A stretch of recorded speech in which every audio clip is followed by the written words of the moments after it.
নমস্কাৰ। আজি মানে এটা অলপ বেলেগ ভিডিঅ' আহিব। ভিডিঅ'টো হৈছে আমাৰ গাড়ীৰ ওপৰতে, যান বাহনৰ ওপৰতে, কিন্তু আজি মানে ইন্ধনক লৈ কিনে, তেলক লৈ কিনে আহিব। তেলৰ ভিতৰত আমাৰ আছে আমাৰ গাড়ীত আৰু সাধাৰণতে পেট্ৰল, ডিজেল আৰু এটা নতুনকৈ আহিছে আজিকালি CNG। অসমত আহিছে নে নাজানো মই, কিন্তু আহি আছে বুলি ভাৰতত মই গম পাইছোঁ আৰু। এতিয়া তিনিওটা তেলৰ ভিতৰত মই CNG গাড়ী দেখা নাই বৰ্তমানলৈকে। এইটো যিখিনি হয় ৰিচাৰ্জৰ ওপৰত হয়, ৰিচাৰ্জ মানে ৰিচাৰ্জৰ চেনেলটো গমে পাইছোঁ ইউটিউবতে, আজিকালি ইউটিউব গুগল দুটাই আছে ৰিচাৰ্জৰ ভিতৰত। মানে এতিয়া কৈ আছোঁ দুটাৰ মাজত তিনিওটাৰ মাজত মানে ডিফাৰেঞ্চটো কি, একদম সহজকৈ থুলমূল আৰু, মানে যাতে আপুনি বুজি পায় আৰু আপোনালোকে সেনেকুৱা। ডিজেলটোতো গম পাইছে, ডিজেল ইঞ্জিনত কি হয়, আপোনালোকৰ ফুৱেল পাম্প থাকে এটা, মানে সেইটো অলপ বেলেগ আৰু, ফুৱেল পাম্প থাকে। আমাৰ পেট্ৰল ইঞ্জিনতো আজিকালি BS6 বিলাকতো ফুৱেল পাম্প থাকে, অলপমান দুটাৰ মাজত ডিফাৰেঞ্চটো অলপ বেলেগ হয়। তথাপিও সাধাৰণ ভাষাত ধৰি ল'লোঁ ফুৱেল পাম্প থাকে। তাৰপিছত ডিজেল ইঞ্জিনবিলাকত কিন্তু প্লাগ নাথাকে, আমাৰ যিটো স্পাৰ্ক প্লাগ থাকে বাইকবিলাকত, যিটো আপোনালোকে ষ্টাৰ্ট নহ'লে অলপ চাফা কৰি দিয়ে, লগতে ষ্টাৰ্ট হৈ গ'ল। সহজ আৰু BS6 নৰে কাম নাই, পাৰে চাফা কৰিব, কিন্তু BS6 প্ৰব্লেম আছে বহুত। প্ৰথম এটা আগৰ ভিডিঅ'টোত চালে গমেই পাব। গতিকে আজিকালি যিটো আছে আৰু, তাত মানে ফুৱেল পাম্প আহিল, ফুৱেল পাম্পটোৱে প্ৰেছাৰ পঠালা, লোহাৰ কেইডালমান পাইপ আছে, পাইপডাল দি নজলত পঠালা আৰু, নজলটো তেলটো স্প্ৰে কৰি দিলা। স্প্ৰে কৰি দিলে কিন্তু তাত প্লাগ নাথাকে, প্লাগৰ ঠাইত এটা নজল থাকে। সেই নজলটো একদম মানে বহুত পিছত আলোচনা কৰিম, বিশেষকৈ বহুত সৰু সৰু ফুটা থাকে, একদম চকু দি গম নাপায়। আৰু কিছুমানত এটা থাকে, 4টা থাকে, 6টা থাকে, 8টা থাকে, কিছুমানত 12টাক লেগিন থাকে। এনেকৈ একদম মানে আপোনাৰ একদম সহজ ভাষাত ক'লে এনেকৈ চুলি এডাল লওক, এই চুলি এডাল লওক, চুলিডাল আপুনি 128 টুকুৰা কৰক, 128 টুকুৰা কৰাৰ পিছত তাৰে এটা টুকুৰা লওক, এটা টুকুৰাটো যিমান মিহি হ'ব সেনেকুৱা 12টা ফুটাৰ ইনজেক্টৰটো সেনেকুৱা মিহি হয়। এতিয়া গম পাইছে না, মাথাৰ 12 বাজি গ'ল না জনাৰ লগে লগে। কিছুমান কথা নাজানাই ভাল। আগতে বাৰু যি হওক বাদ দি ধেমালিবিলাক কৰি থাকোঁ। মানে এইটো ডিজেল ইঞ্জিনত আপোনাৰ পাম্প থাকে, পাম্পৰ ইনজেক্টৰ নজলক লাগি নাহে, পাম্পে প্ৰেছাৰ পঠায়, হাই প্ৰেছাৰ হয় এইটো, প্ৰেছাৰ বহুত থাকে, 2 কুইণ্টেল, 2.5 কুইণ্টেল, 3.5 কুইণ্টেললৈকে প্ৰেছাৰত পঠায়।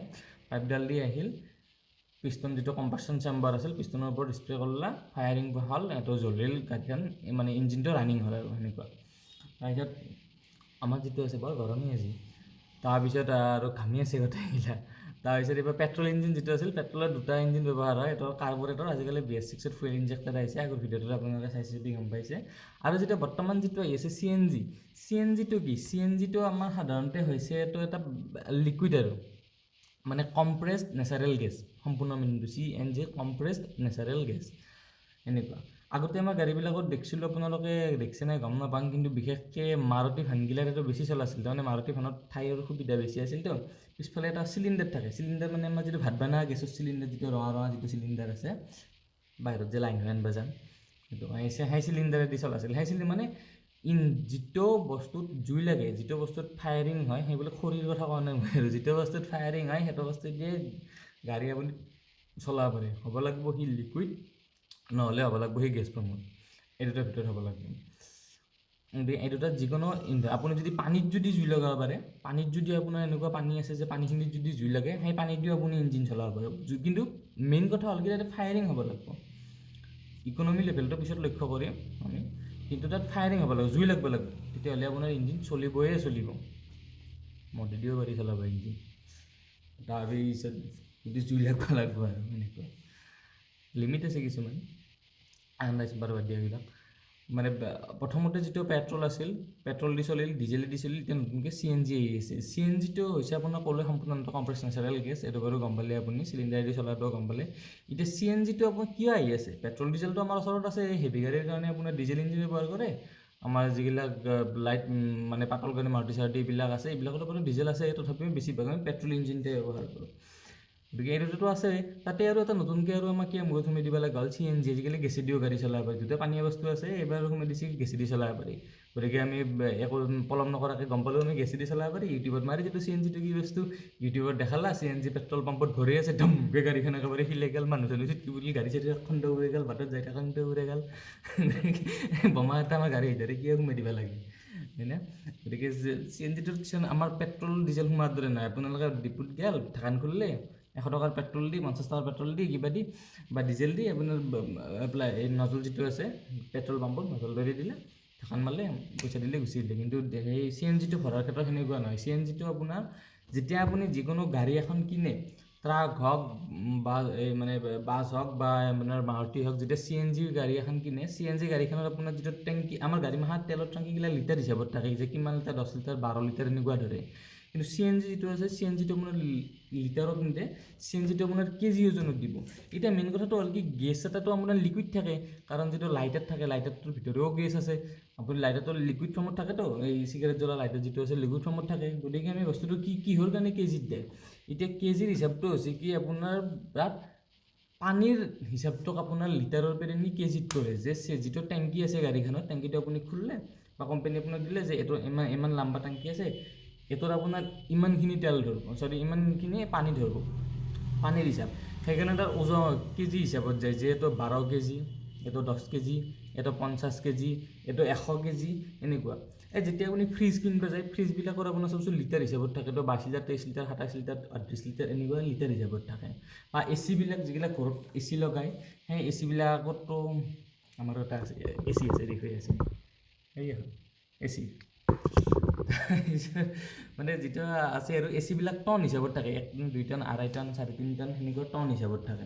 কিছুমান কোম্পানী যিবিলাক ফেক্টৰী এচি আছে, সেইবিলাকতো 5 টন পৰ্যন্ত থাকে, এনেকুৱা কুলিং কেপাচিটি হিচাপত, ৰুমৰ বহলটো হিচাপত। গতিকে CNGটো আপোনাৰ যেতিয়া ভৰাই, CNGটো এটা হিচাপ আছে, এইটো হ'ল থাম্ব হিচাপ বুলি কয়। থাম্বৰ যিটো আছে প্ৰেছাৰ, সেই প্ৰেছাৰ, অৰ্থাৎ সহজ ভাষাত ক'ব গ'লে আপোনাৰ CNGটো গেছ ফৰ্ম হয়, লিকুইডত আহিব লাগে, তথাপিতো কোম্পানীয়ে আপোনাৰ কেজিত দি আছে, এনেকুৱা ক'তো নাপায় যে আপোনাৰ লিটাৰত পাব। গোটেইখিনি যিমানকেইটা কোম্পানী বৰ্তমানলৈ আছে, গোটেইকেইটা কেজি হিচাপতে দি থৈ দিছে। এতিয়া আপোনাৰ একদম সহজ ভাষাত ধৰি লওক, 6.5 লিটাৰ, 6 লিটাৰ, 7 লিটাৰৰ ভিতৰত আপোনাৰ 1 কেজি CNG আহি যায়।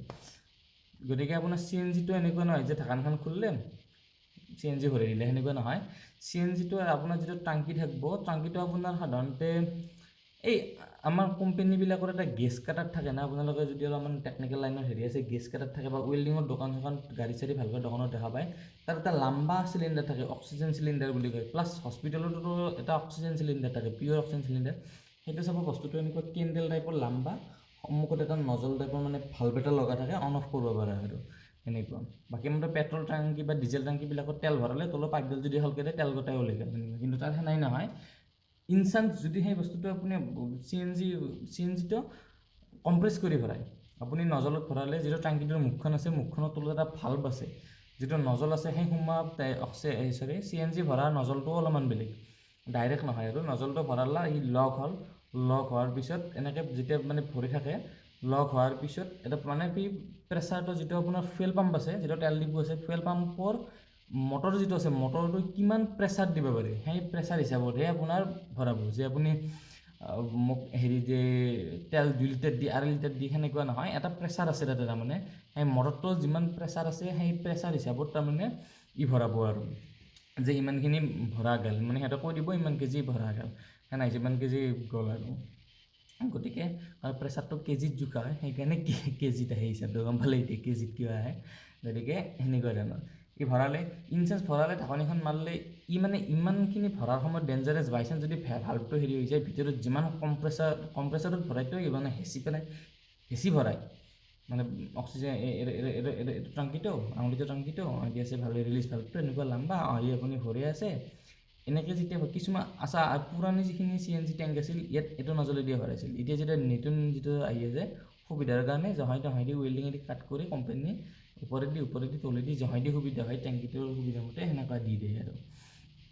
গতিকে সহায়দি ভৰালে, সহায়দি ভৰাৰ পিছত পুৰা প্ৰেছাৰত, মটৰ যিটো আছে, মটৰ ফুৱেল পাম্পৰ মটৰ যিটো, মটৰটো প্ৰেছাৰত ভৰাই দিয়ে আৰু। মটৰটো প্ৰেছাৰত ভৰাৰ পিছত আপোনাৰ ঢাকনিখন যেতিয়া উলিয়াই আনে, ভিতৰত যিখিনি গেছ গ'ল, সেইখিনি নেক্সট টাইম আৰু বাহিৰত ওলাই আহিব নোৱাৰে। সেইখিনি ওলাই যোৱা ঠাই এটাই আছে, যিটো ৰিলিজ ভাল্ব আছে, অৰ্থাৎ টেংকিটো জহাইদি গেছটো ৰিলিজ হ'ব, মানে টেপটো খুলি দিয়াৰ লগে লগে ৰিলিজ জহাইদি হ'ব, সেনেকুৱা বল ভাল্ব টাইপৰ বস্তুটো, ৰিলিজ ভাল্বটো সেনেকুৱা ধৰণৰ সহায় হৈ যায়। ইনষ্টেণ্ট যদি দুয়োটা সোপাত যদি কম্বাই কিবা লুজ থাকে নহয়, আপোনাৰ ইমান প্ৰেছাৰত গেছটো ৰিলিজ হৈ যাব, ব্লাষ্ট কৰি যাব, যাৰ কাৰণে ইউটিউবত আপুনি বিভিন্ন ভিডিঅ' দেখা পায়, ভৰি থকাৰ সময়ত ব্লাষ্ট কৰি যায়, নজলটো ভালকৈ ফিট নহয়, যাৰ কাৰণে নজলটো শ্লিপ হৈ ওলাই যায়। ইমানখিনি প্ৰেছাৰত যেতিয়া শ্লিপ হৈ ওলাই যাব, সি মানে ভালকৈ সম্পূৰ্ণ বন্ধ কৰিব নোৱাৰে, যাৰ কাৰণে গেছখিনি গোটাই ওলাই যায়, প্লাছ ব্লাষ্ট। গতিকে গম পালে আপুনি CNGটো। আৰু CNGটোৰ কিছুমান সুবিধা আছে। CNGটো মানে ইয়াৰ হেৰি কম আৰু এই তেল বস্তু গেছটোৰ দাম কম পেট্ৰলৰ তুলনাত বিশেষকৈ আৰু ই মানে মাইলেজটো অলপ বেছি দিয়ে 1 লিটাৰ পেট্ৰলত যদি আপোনাৰ গাড়ীখনে 40 কিলোমিটাৰ যায় এতিয়া মানে 50 বা 55 কিলোমিটাৰ আৰামছে চলি যায় ইঞ্জিন কণ্ডিশ্যন হিচাপত আৰু গতিকে এই চলিছে গতিকে CNGটো বৰ্তমান আহি আছে মানুহে কেনেকৈ আঁকোৱালি লয় নাজানো আৰু নতুন ইন্ধন এটা যিহেতু অলপ প্ৰথমতে ভিডিঅ' চাই ভয়ো খাইছে গতিকে প্ৰথমতে বাৰু ইমান সহজে হয়তো আঁকোৱালি নল'ব পাছত যদি কিবা কিবি হয় এইটো নাজানো বাৰু আজিলৈ ইমানতে থাকিল ভিডিঅ'টো যদি ভাল পাইছে লাইক কৰিব কমেণ্ট কৰিব ছাবস্ক্ৰাইব কৰিব চেনেলটো নতুন ভিডিঅ' আৰু পাই থাকিব ধন্যবাদ